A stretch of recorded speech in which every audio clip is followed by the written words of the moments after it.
Dad and I found a road to South Carolina, but we discovered so much more than we ever expected. I mentioned this route in my Maggie Valley video. We were camping in Maggie Valley and wanted to head south to avoid the coming cold weather. The only additional requirement was that Dad wanted to ride in South Carolina. We're both trying to ride in all the lower 48 states and Alaska. So we found the shortest, curviest route we could, but little did we know that trying to add another state to our list, we would learn about a bootlegger war in 1865. The route we chose allowed us to leave Maggie Valley, eating breakfast at Granny's Kitchen in Cherokee, and meander down to Franklin where we caught up to Highway 28. If you know this road, just wait. I may have information you haven't heard before. It involves moonshine. We weren't on Highway 28 very long before we fell in love with this road. What do you need for the perfect ride? Curves? Check. Mountains? Check. Mountain springs? Check. How about waterfalls, multiple states, scenic views, interesting history? All check. Let me know in the comments what else you would need to make your perfect ride. And now, let me introduce you to my new favorite ride, the Moonshiner 28.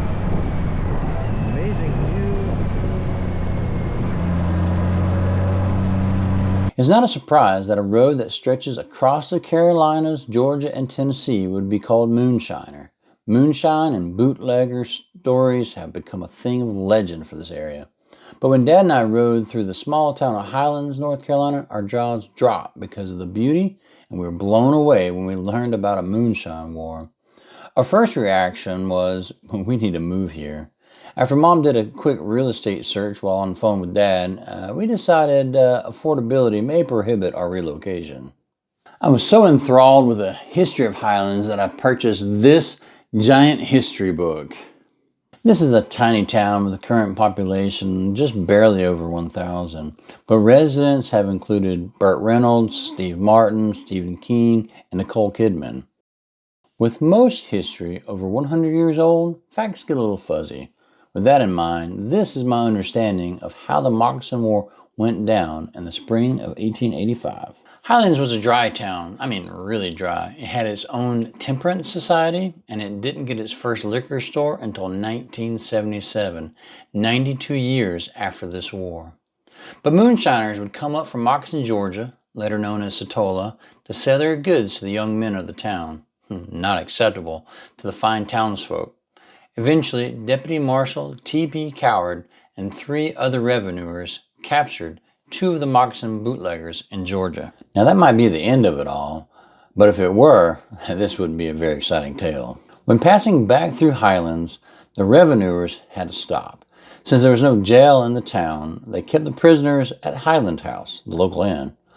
Before they could leave, the Moccasin Township declared war on Highlands, and their volunteer army of 18 marched on the town, laying siege for 3 days and 3 nights. This was a stalemate. Eventually, one of the guards the mayor recruited from the local townsmen climbed up on top of the building and was able to snipe one of the members of the Moccasin army. With that one casualty, the army withdrew, but that wasn't the end of it. The army left a note saying they would bury their dead and return to wage battle to the bitter end. As you might expect, the Highlanders took this threat very seriously and recruited reinforcements from the surrounding countryside, anyone old enough to tote a rifle. But after several days, the Moccasin army reconsidered this bitter battle and sent word that instead they would blockade the only supply route Highland had, which was right through Moccasin down to Walhalla, South Carolina, which is also the end of the Moonshiner 28. When supplies got low, a former Confederate soldier decided to test this blockade, so he hitched a wagon and headed to Walhalla.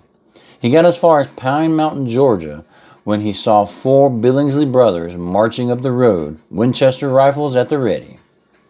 Joel Lovin, the Confederate veteran, wasn't a religious man, but as they say, there are no atheists in foxholes. Mr. Lovin prayed, "O Lord, if there is a Lord, save my soul, if I have a soul, from going to hell, if there is a hell." The brother's advance continued despite his prayer. So he grabbed his rifle and prayed the only prayer he knew by heart.